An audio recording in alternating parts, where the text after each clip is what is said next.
We actually did go fencing as a group event. And I have a slight edge compared to all my students. If you kill your advisor, you're not going to graduate, right? So it's an important edge that I have compared to the students. And luckily I survived, and most of them did survive as well, right? If those that don't, they never show up. So it's my great pleasure to be here. Thanks everybody for coming. I really, really appreciate it. I see a lot of people in here that I really enjoy having around me. It's a great pleasure. And I wouldn't be here without the great support from my parents, parents-in-law, my wife, my two lovely kids, both of which are great accomplishments, and amazing fuzzers. Like they create a lot of great random input, especially towards computing systems to find new bugs and vulnerabilities. My PhD advisor, Thomas Gross, who's here as well, along with many mentors that actually helped me quite a bit figure out my path and also give me feedback around several ways. So it's great, and I feel extremely privileged to be supported in so many different ways by so many different people along my journey. And I really appreciate the trust and support of all my colleagues here at EPFL as well, which enables us all to do a lot of great things. Thank you all for that. Now, as Rüdiger kind of alluded to, I was always a hacker. Around age 10, I surprised my late grandma by taking apart her radio. That's what a lot of kids do. But I actually managed to put it back together. Right? So this is one of the accomplishments that maybe not everybody is able to do. Around the same time, my godfather introduced me to ham radio and tinkering with all these different systems. Then I learned to program soon afterwards, which was a great journey. I don't claim to be a good programmer, but I managed to be a reasonable programmer along the way. In high school, another anecdote, we were supposed to be programming in Turtle and getting familiar with Turtle for those, this is like an introduction to like graphics and things like that. But the drawing library was too slow, and it didn't allow me to do like full speed drawing, so I quickly re-implemented it in assembly to make it fast, because that's what you do, right, in high school. So this allowed me then to speed things up, and combined with the right amount of curiosity, this urge to hack and tinker comes in quite handy as a researcher, as it gives you this inspiration to go beyond the limits and push further. And this lecture is not just supposed to be about my upbringing and my past, but I actually want to tell you about what fascinates me about research and some of the different research challenges that I'm focusing on, and maybe kind of inspire some of you to push towards similar directions and then figure out things on your own. You will see how security researchers need just the right amount of curiosity to take systems apart and to then abstract across these different layers and levels of the software and hardware stack. And the right amount of knowledge across all the different layers is important to then understand the different abstractions. So join me on a journey through software security, and under the promise that programs will always be vulnerable. It's like a game of Minesweeper, where you're having to try to sidestep all the mines and detecting them before you explode if you want to secure software systems going forward. Now, let's start with a couple of facts if you're looking at software. First fact is that the clicker is not working. Second fact is that software has always bugs. And let's just accept this as a baseline premise that all the code that we will be running on our system will always have vulnerabilities. Let me give you a couple of examples. Right? So recently, Microsoft announced that 70% of all the high-profile vulnerabilities in their code is still due to memory safety vulnerabilities in their code. Linux has been bitten by its most high-severity bug.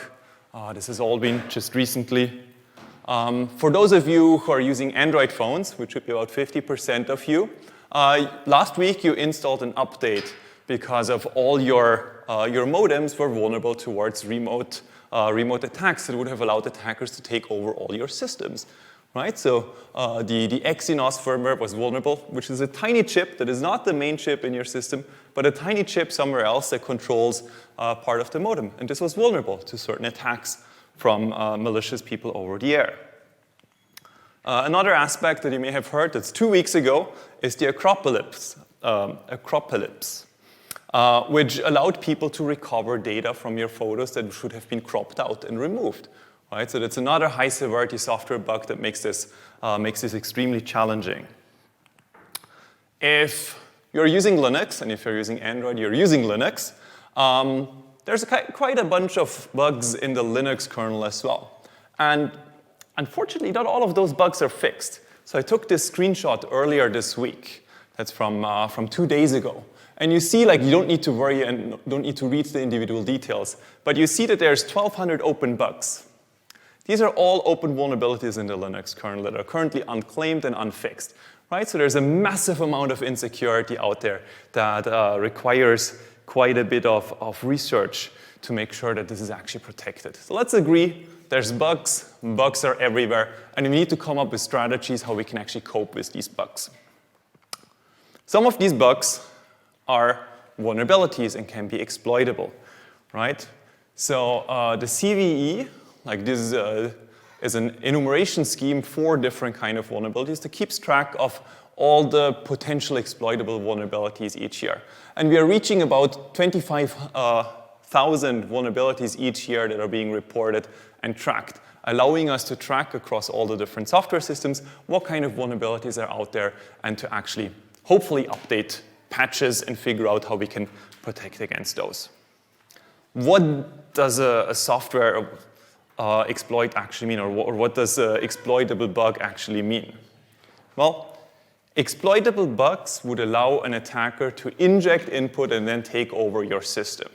For example, in the lower right here, we are showing a bug where an exploit was used to take over a Windows installation, then take over the virtual machine, and then take over the underlying system and spawn a calculator to demonstrate full code execution.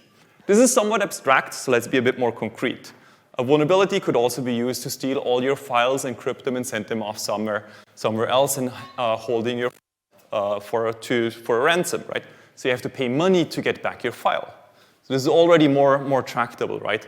And easier to understand. But that's not all, right? As soon as we are entering the private system, or the personal system or the personal environment in the physical sector, attacks become more tangible, right? So on the upper right, we have an IoT, an industrial control system that could be hacked to make it rain, turning on the sprinklers. Attackers could attack our physical spaces by opening smart locks, or for smart cars that are now always connected, vulnerabilities in these smart cars could allow an attacker to take over the smart car and turn it into a remotely controlled toy vehicle, which for the attacker may be fun, but it's likely not as much fun for you if you're sitting in there, right? So some of these bugs are exploitable, which can lead to bad things. Fact number 3 that I want to highlight about the world that we live in. Software is incredibly complex. And what does complexity mean, right? If you're looking at code, about 80% of people are using Google Chrome. That's 76 million lines of code. In addition to that, we have a support system, GNOME or another user environment, a graphical user interface, 10 million lines of code. Support libraries beyond that, another million lines of code. A couple of million lines for other libraries, and 20 million lines for the Linux kernel or for another kernel. So it's about 100 million lines of complexity. Now, can you imagine what 100 million lines of complexity is? Right? How complex is 100 million lines? Is this much? Is this little? Is this hard? Is this easy to control? Let me give you a visual example. This is a picture of Margaret Hamilton with a printed out copy of the code that was used to fly to the moon. So this is all the source code, test vectors, plus documentation that was used to fly to the moon in 1969. So this was written in a low-level assembly dialect, so it was very sparse. It used a lot of text, right? So let's be generous. It takes about 2 meters of complexity to fly to the moon. Okay? Fair enough. And this is very well tested, verified, secured code. Highly secure. Now, let's look at Google Chrome instead, right? If we print this out, the full software stack, on A4 paper and stack it up, we end up with a stack of about 370 meters of complexity. But unfortunately, this stack is not stable. It's constantly being rewritten. About 2 to 3 million lines of code are added each year, and about 5 million lines of code are being changed. Now, imagine trying to find a bug on a single line of a page somewhere in there that kind of references all the other pages in this massive heap of code that you're looking at, right? 370 meters of complexity. That's incredibly complex and incredibly big. Now we have to come up with ways to control it, analyze it, and make sure we can actually find vulnerabilities in there. There's 2 strategies that we start off with. One of them is software testing, right? Software testing tries to prune and find bugs before they can do any harm. And this is a developer-centric approach, where we're trying to give developers the ability to find and fix vulnerabilities before the code is actually being shipped. The second approach is mitigations, right? Assuming that we'll never be able to find all bugs, let's try to make sure that all the remaining bugs can do as little harm as possible as code is being shipped out, right? So this is a after-the-fact kind of defense that makes sure that the bugs cannot be exploited, or at least reduce the impact as much as we can. So under these 2 main thrusts, we're looking at a couple of different research questions. So some of the key research questions we're looking up in my group, and you don't have to understand the code, it's just used to visualize the different questions. The first research question: how can we effectively and efficiently detect security violations?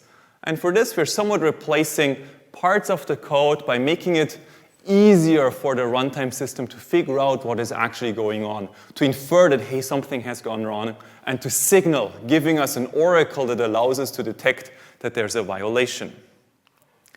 How can we automatically generate test cases, right? So this vulnerable function in there, what kind of input can we throw at this vulnerable function to see if the oracle actually signals us that there is a bug, so that we can later fix it and figure out what is happening? Now, as you've seen on the picture before, right, the next question is, how can we scale this to these massively large software systems that are currently out there with hundreds of millions of lines of code? And then also test complex interfaces, such as the USB interface, for example, in a system as we're crossing the hardware-software barrier. How can we create test vectors for that and figure out the issues there?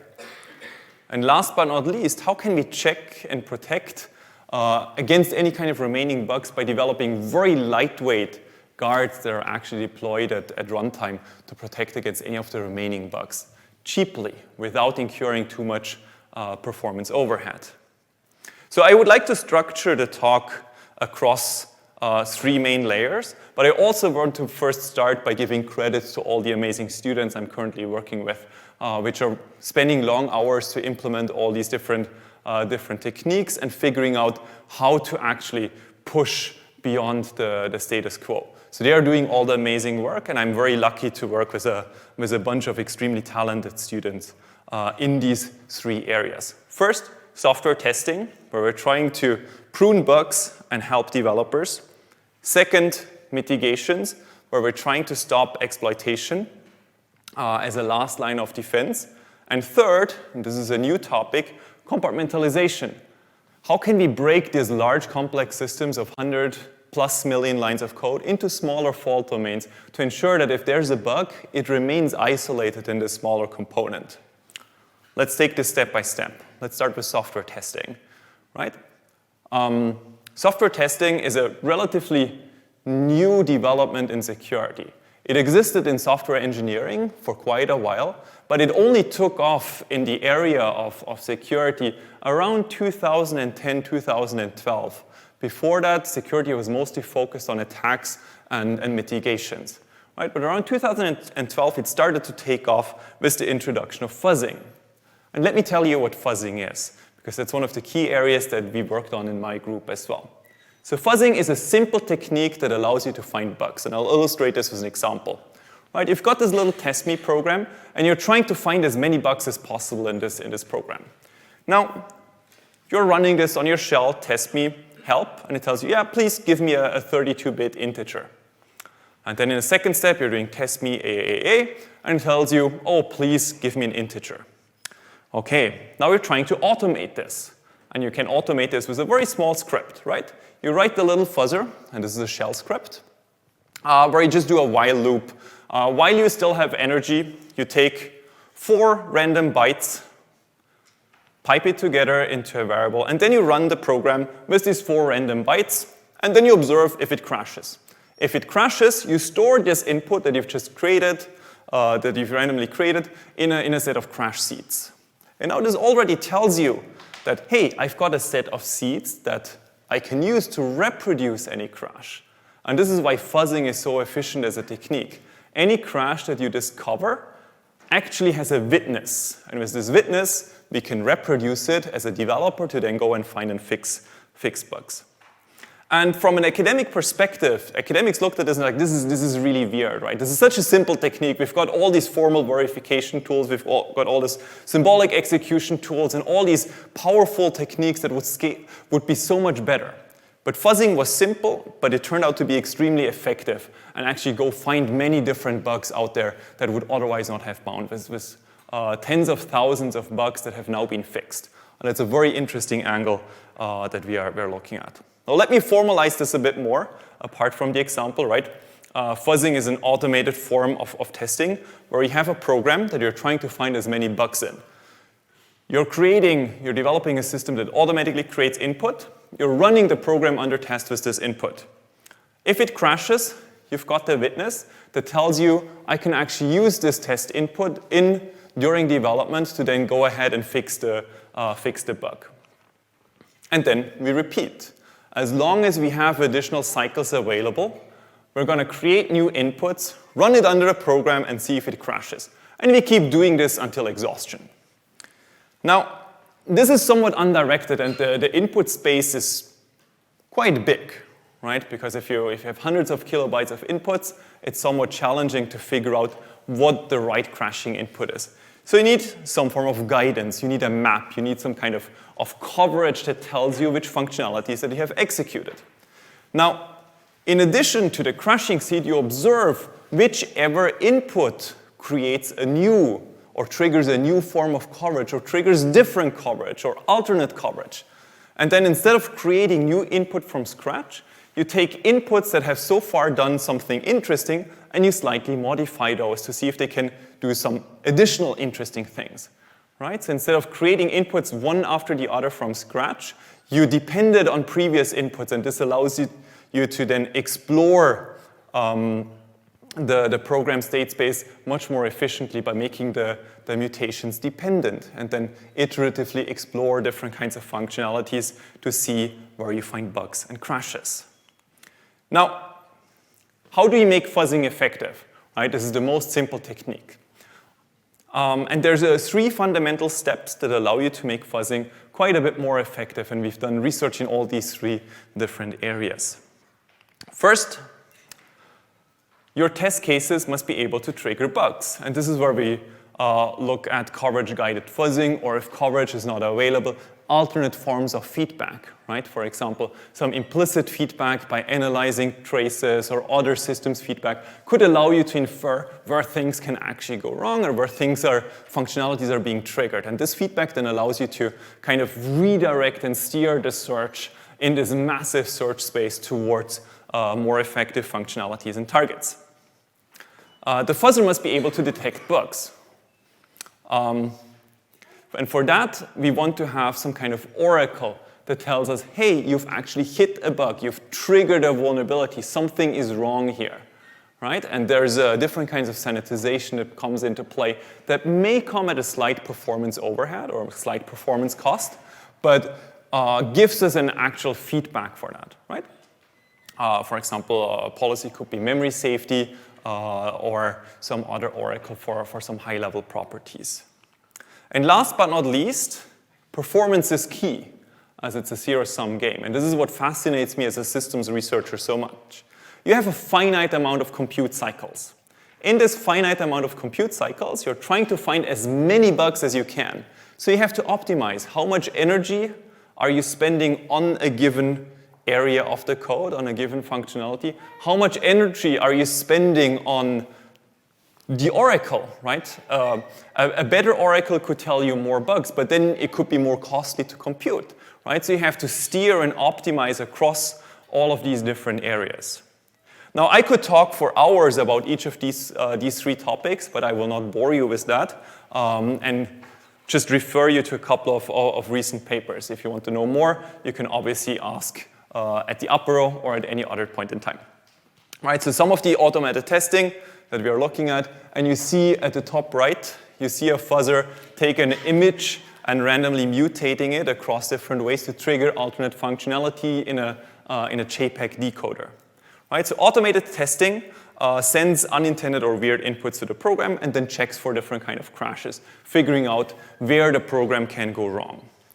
It's a very efficient technique to randomly explore this massive program state space, and we're trying to guide and steer towards a more interesting target. Some of the future research that I'm interested in here is like how to efficiently and effectively find alternate forms for coverage. Instead of just looking at code coverage, we want to look at alternate forms, looking at state coverage, and also figuring out oracles for functional bugs that go beyond just simple memory safety, right? Memory safety is the most pressing problem, but it's not the only problem that we are facing in security, so you have to go a bit beyond that. And then also custom tailoring fuzzing for into different kind of niches and smaller targets. So after we have tried to find and fix as many of the bugs as we can before code is being shipped, to the customer. At one point in time, code will be released, installed on your system, and then there may be issues as the code could be exploited. So let's look at a couple of mitigations. And this was pretty much the main topic of my, like the tail end of my PhD and the first couple of years in my faculty career and during my postdoc. This is where mitigations were big in security, and everybody was working on mitigations, and hundreds of mitigations were being proposed. It's a highly interesting target because similarly, you have to optimize. Think of a mitigation as a form of insurance that you're paying, right? You want it to be as cheap as possible and protect against certain risk factors. But the insurance is not going to cover everything, so you have to trade off with how much you're willing to pay versus the risk that you can anticipate. And one of the interesting targets, while I was working on mitigations, there may still be some targets left, is control flow integrity. And control flow integrity is like this abstraction that allows you to limit the control flow of the application and guard against any kind of issues that are happening. So the assumption here is that due to the bugs in the program, the attacker can modify the memory layout somehow and could thereby redirect the execution towards attacker injected code and thereby control the application that you're looking at by modifying code pointers. And just assume that code pointers are these fancy data structures that allow you to control what kind of data areas, what kind of code areas are being executed. And control flow integrity validates the targets before they are used. Right? So an example attack could be, right, there's this code pointer somewhere in memory, right, that points into the code, and the attacker would use a bug to overwrite this code pointer to point somewhere else. Right? And without a protection, this would simply be allowed to execute, and then the attacker could take over, execute arbitrary code, install malware on your system, steal your files, and it's game over.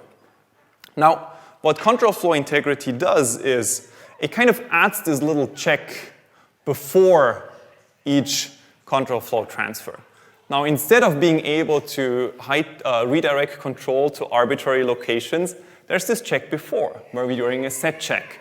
And we make sure that the target that we are observing at runtime is in the set of valid targets. This requires a static analysis in the compiler that tells us, hey, these are the different target sets, and these are the different valid targets that are being allowed.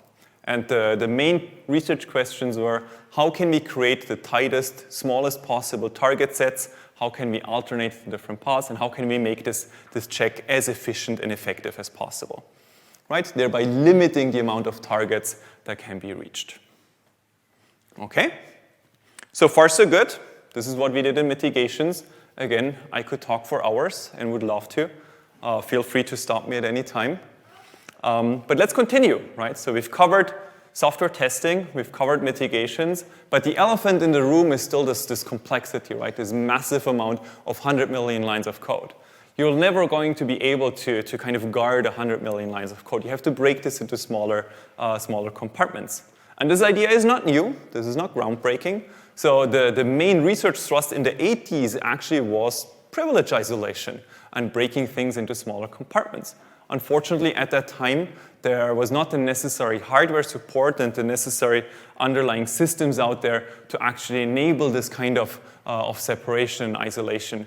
Nowadays, this is different, right? We do have hardware extensions. We have many more transistors that we can actually use to efficiently implement these kind of systems. And I'm extremely excited about different kind of architectural extensions that we can look at, that we can roll out on actual hardware, and also use existing primitives in software to enforce these kind of separation.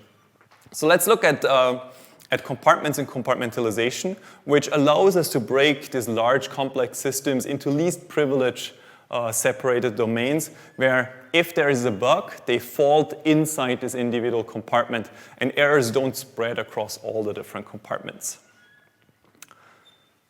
A recent work that we did is we analyzed the Linux kernel and figured out if it is possible to actually break it into small and individual compartments. And compartmentalization enables privilege separation, right? And I tried to symbolize this, the different steps that we were working on across the stages in the work life, in the modern work life, right? In the 60s and 70s, everybody was working in a room. There was no privilege separation. And if all the code, all the workers run in the same privilege domain, information can spill and go back and forth, right? There's very little separation. There's very little isolation. If there is one error that happens, it can spread to all the others.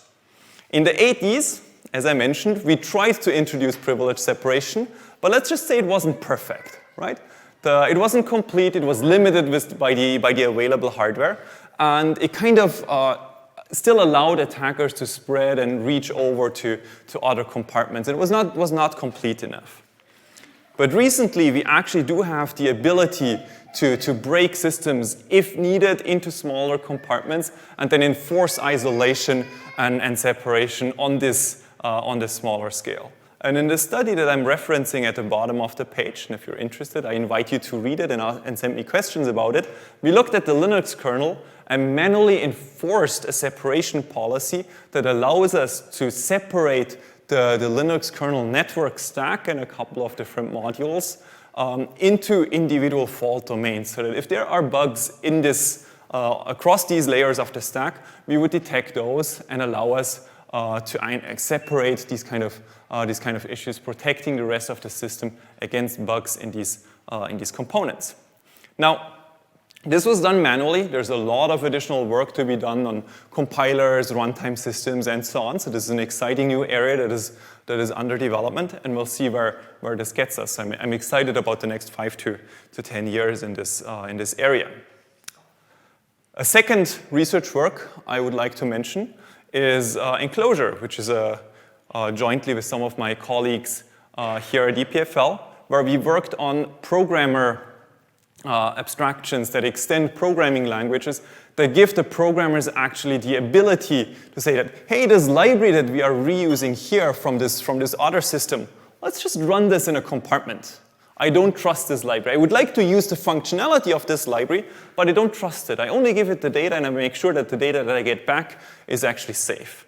Right? So you can actually specify a policy as an enclosure, if this means something to you. It's like a small specification where you say that, hey, this data, this little program here, this library, gets this piece of data, but only this piece of data, and then we only get the return value back, thereby protecting against any kind of misuses. Again, if you're interested, the paper is referenced at the bottom. So we've now covered these 3 main pillars of research work across software testing, mitigation, and compartmentalization. This was an interesting journey, and I think there's a lot of future research to be done. But before we conclude, I would like to give an additional kind of thank you to all the students I'm currently working with and that I have worked with in the past. I would like to thank Thomas, and my PhD advisor, Don, my postdoc advisors, my many mentors, my colleagues here at EPFL, but also my parents, wife, kids who supported me throughout this journey and helped me achieve to get where I'm actually are. I also want to call out to my 3 postdocs, Marcel, Flavio, and Guangmu, who are working on interesting research projects, helping me work with many talented PhD students. So this is Prashast, Adrian, Audrey, Ahmad, Nicola, Xiwan, Luca, Florian, Andres, Tao, Chiao, Jibin, and Philip. Right? So a great set of students, very talented. Some of you are actually going to graduate in the next 2 weeks. I'm not going to say who, but some of you may be graduating. There's also a couple of visiting researchers that are currently here. So Yishun and Jinying, both of you are doing great work here as well. Master research scholars, Duo and Zuka. And I would also like to thank Natasha, who helps me run this whole place and figuring out along the many grants that we got, how to actually work with these grants and satisfy the different agencies to make sure this actually works. I also thank the students that I worked with, the 11 PhD students that graduated from my group. This is Derek, Hui, Priyam, Yusok, Naif, Abe, Ispo, Nathan, Terry, Scott, and Ahmed, who worked on a lot of exciting problems, and also Daniele, who was my former postdoc. I want to highlight 5 of my former advisees who went into academia. So this is Daniele, who went to EURECOM and is now an assistant professor there. Yusok, who's at UNIST, and Naif, who's at King Saud University. And they're all doing great research work at these other places. In addition, I would also like to highlight Abe at Sandia National Labs, and Nathan, also a group leader at MIT Lincoln Lab. So they're all doing interesting research in their respective fields, pushing the boundary even further and kind of pushing the Hex Hive research agenda in their respective field. I would also thank the different sponsors that enabled all this research. Even though the PhD student salaries are not always the highest salaries, we do require generous support from the sponsors, and I was incredibly lucky to continuously receive funding.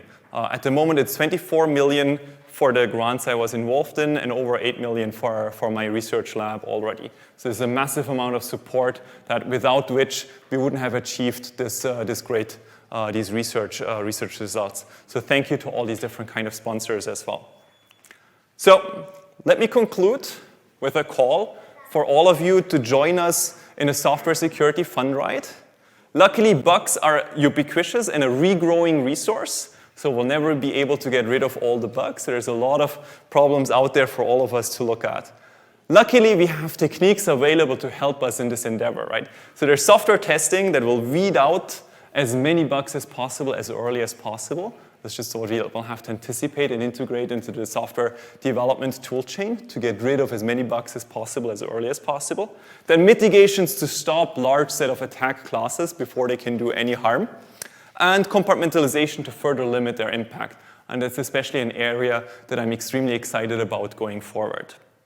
The research that we have in the group focuses on specializing fuzzing to new environments, kind of pushing towards these new and interesting niches that are so far uncovered, enabling developers to understand bugs and helping them to actually cope with the bugs. If you remember from the beginning, 1,200 bugs in the Linux kernel are currently unpatched, right? How can we develop tools that give developers the ability to actually address these bugs? Like, we're actually doing a good job at finding them at the moment. Now we need to also focus on fixing them. Then custom mitigations on a per program basis, maybe using the knowledge that we got from program testing. And then last but not least, inferring strong compartmentalization mechanisms. So thank you for listening to me. It was a pleasure to speak in front of you today, and I'm looking forward to any kind of questions you have here or later at the apéro. Thank you.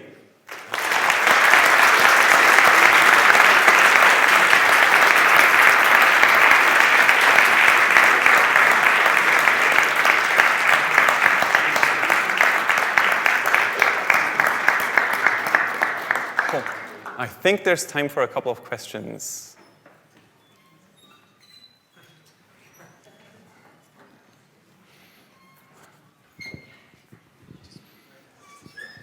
So related to that, there are so many bugs unfixed in a Linux kernel. Is the number of bugs a good measure? It seems like they should carry different weight.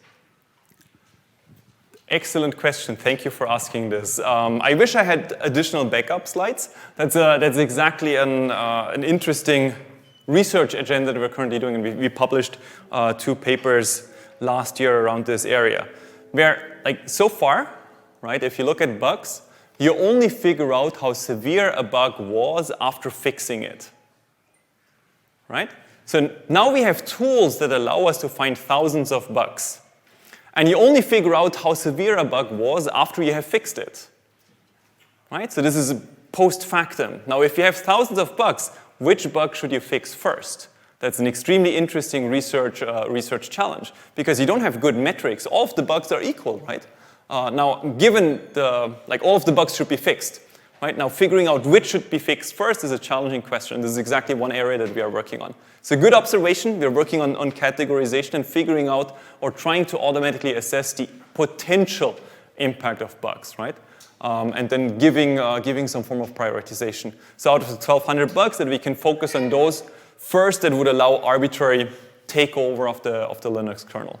So this will likely be weighted on where the bug is, how reachable it is for an attacker, and what the impact it will have or it will allow to the attacker. Great question.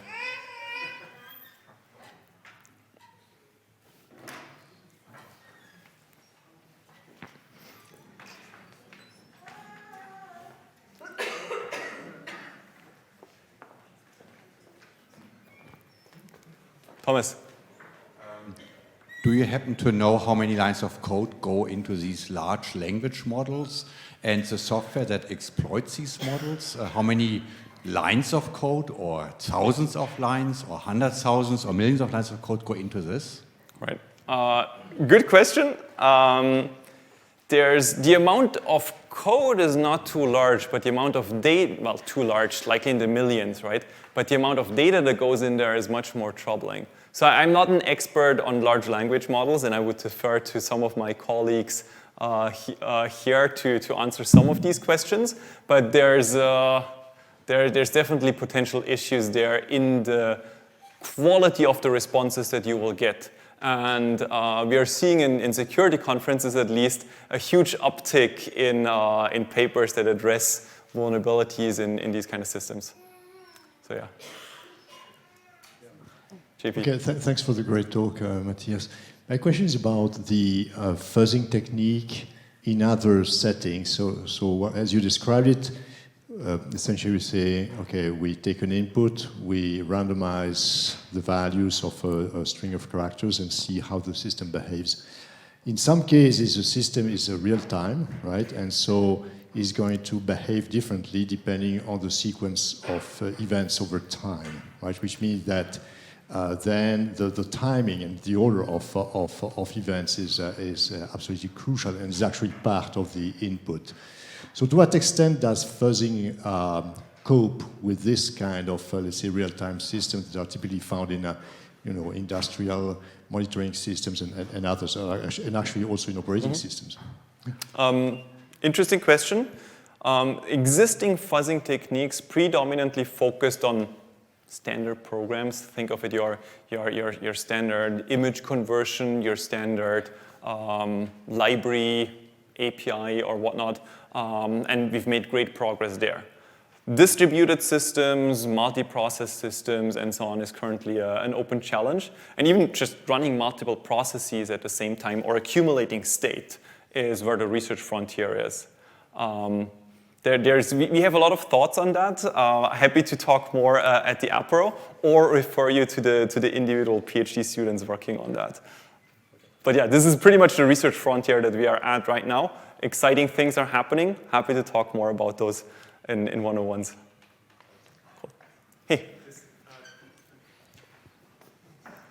This idea of partitioning the Linux kernel seems like a really important step, but it reminded me a little bit of microkernels, and those had a hard time in really becoming successful on the Yep. you know, as a like a main OS design paradigm. So I was wondering what the difference is and how you can avoid falling into the same trap. Right, so what you're referring to is the Linux kernel is a monolithic kernel that's large and complex. The idea of microkernels is to break a large, complex, monolithic kernel into smaller parts so that the individual smaller parts can fold on their own and contain bugs in this area. So the question is the relation between enforcing compartmentalization on the Linux kernel and actually implementing a microkernel. On one end, we already have the Linux kernel, right? Which is much more feature-rich than the microkernels that we currently have. Microkernels have been around for 15, 20 years, and they haven't really taken off due to the additional overhead that they cause, due to process switching and the cost of isolation between compartments, and the lack of available drivers. The Linux kernel is an existing system that already provides a massive amount of support. If we do enable compartmentalization for these systems using new hardware primitives that are much lower overhead than the switching between processes, we can actually take the Linux kernel at roughly the speed of the Linux kernel with the support of the Linux kernel. Right? So we can enforce the same security guarantees that we will get on a microkernel with the feature richness of the Linux kernel, thereby combining the best of two worlds. The conceptual idea of the microkernel with the massive amount of functionality on the Linux side. I hope that answers the question. Thanks for a great talk. Yes. So I have a question that's related to what Wenzel said. So I've been watching security talks since back when Don was interviewing at Carnegie Mellon. And Linux over the years has gotten more complex and a lot more rigid. In fact, one could argue that hardware is a lot more flexible these days than Linux is. And also patching creates more complexity. So at what point are we going to just restart building this thing from scratch? Good luck. I hear you, right? I'm a huge fan of clean slate approaches. We are looking at this actually in a joint project with hardware that we are working on for compartmentalization. Right? I see it as a great opportunity to do research. The question is how practical this will become. You cannot just rewrite, like the Linux kernel has the Chrome and the runtime system with the Linux kernel has 100+ million lines of code. You will not just rewrite this from scratch in a day or two. Right? So this is this massive amount of legacy that has built up. This is now this behemoth that just keeps running. And we have to make do with coping the best that we can with these complex systems. So if we turn this question around, with hardware becoming more heterogeneous because Moore's law is dead, and rest in peace, Gordon Moore, he just passed away, is Linux too rigid to adapt to what hardware is going to emerge, or all these changes that are going to happen in hardware are going to create phenomenal vulnerabilities in Linux, at which point we're going to say, let's redo it. Right, so many of the vulnerabilities of these 1,200 vulnerabilities are in different kind of drivers and subsystems, right? So not all subsystems are as vulnerable as all the others. What you can do in a high security context, you will configure it so that you're not running 20 million lines of code for the Linux kernel, but only the 1 million lines of code that you actually need, thereby constraining it and pre-selecting what code is actually out there. Prohibiting, like if you plug in a USB stick into your system, prohibiting the loading of hundreds of these potentially vulnerable drivers.